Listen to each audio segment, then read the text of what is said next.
बिहार की वो लोकसभा सीट जिसे लालू यादव भी नहीं जीत पाए। बिहार की वो लोकसभा सीट जहां लालू यादव इस बार अपनी दो दो बेटियों के साथ दांव खेल लालू प्रसाद के ही तत्कालीन हनुमान माने जाने वाले रामकृपाल यादव ने भारतीय जनता पार्टी के टिकट पर मीसा भारती को हराया।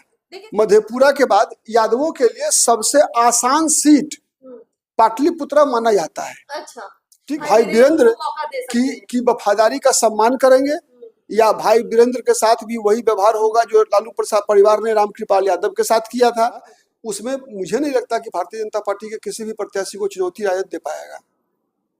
मतलब बीजेपी मजबूत बहुत है, काफी मजबूत है। बिहार की वो लोकसभा सीट जिसे लालू यादव भी नहीं जीत पाए।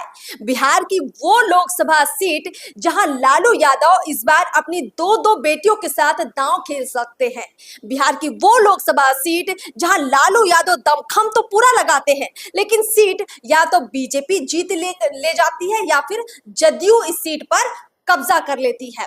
लेकिन इस बार इस सीट पर कैसा दंगल होगा, यहाँ का जातिगत समीकरण किसके पक्ष में बैठेगा, सब कुछ आपको बताएंगे इस सीट के बारे में। देखिए, ये सीट इतनी ज्यादा चर्चा में इसलिए भी रहती है क्योंकि लालू यादव बार बार यहाँ कोशिश करते हैं लेकिन कामयाब नहीं होते हैं।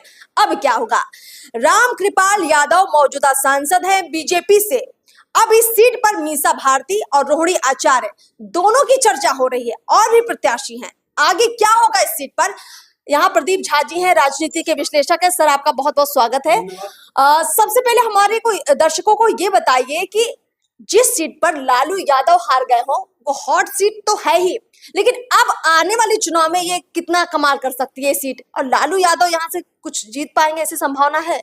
देखिए, ऐसा है कि पाटलिपुत्रा का तो अपना ऐतिहासिक महत्व है। पटना का पुराना नाम है ये मगध राजवंश का जो है ये राजधानी रहा है, तो पाटलिपुत्रा तो खुद में ऐतिहासिक नाम है।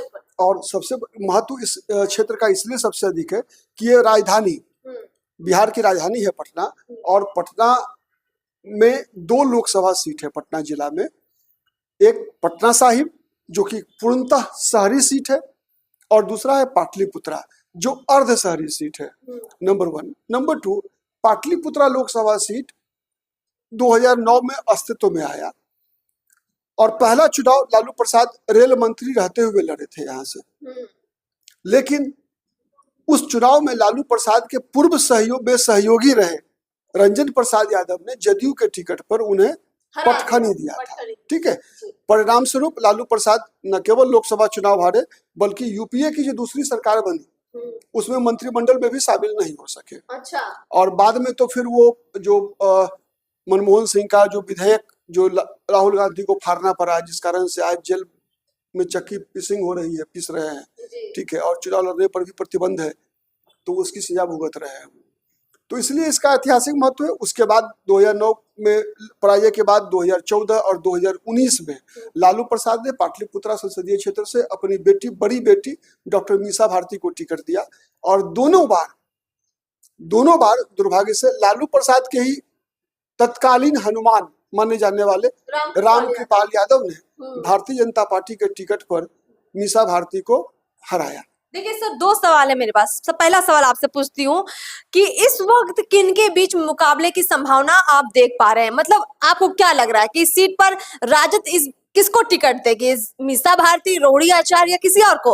और बीजेपी क्या फिर से रामकृपाल यादव पर ही दांव खेलेगी या कोई नया चेहरा उतार सकती है? देखिए, भारतीय जनता पार्टी तो लगभग स्पष्ट है कि रामकृपाल यादव दोबारा तीसरी बार प्रत्याशी होने जा रहे हैं, लगभग तय है। और चूंकि उनका जो एक व्यक्तित्व रहा है, मिलनसार है, क्षेत्र में घूमते हैं और हर जाति समुदाय के बीच वो समान रूप से सक्रिय रहते हैं। अब लोकप्रियता कितनी है नहीं है वो तो चुनाव परिणाम बताता है, लेकिन एक चीज है कि वो सक्रिय जरूर रहते हैं। वो बगैर ये सोचे कि फलाना गांव किस जाति का है, किस धर्म का के मानने वाले लोग हैं, हर जगह उनकी सक्रियता रहती है। अब राजद से कौन प्रत्याशी होगा? लालू प्रसाद, क्या ये चुनौती है लालू प्रसाद के लिए? क्या वो इस सीट को अपने परिवार से बाहर जाने देंगे? क्योंकि पाटलिपुत्रा को माना जाता है कि मधेपुरा के बाद बिहार में मधेपुरा के बाद यादवों के लिए सबसे आसान सीट पाटलिपुत्रा माना जाता है। अच्छा। ठीक है, और यही कारण रहा कि लालू प्रसाद स्वयं इस सीट से चुनाव लड़े और फिर बाद में जब वो नहीं लड़ने की स्थिति में थे तो फिर अपनी सबसे बड़ी पुत्री मीसा भारती को लड़ाया। तो लालू प्रसाद क्या मीसा भारती को ही टिकट देंगे फिर तीसरी बार, या रितलाल यादव जो दानापुर के विधायक है उनकी भी बहुत बड़ी दावेदारी है। और इस बार और लेकिन 2009 से एक और व्यक्ति जो लालू परिवार के प्रति समर्पण लगातार 15-20 वर्षों से दिखाते आ रहे हैं, लालू प्रसाद राजद से विधायक है, मनेर के विधायक है, भाई वीरेंद्र जो अपने विधानसभा क्षेत्र में काफी लोकप्रिय भी है, उनकी दावेदारी रही है। तो क्या लालू प्रसाद भाई वीरेंद्र की वफादारी का सम्मान करेंगे, या भाई वीरेंद्र के साथ भी वही व्यवहार होगा जो लालू प्रसाद परिवार ने रामकृपाल यादव के साथ किया था?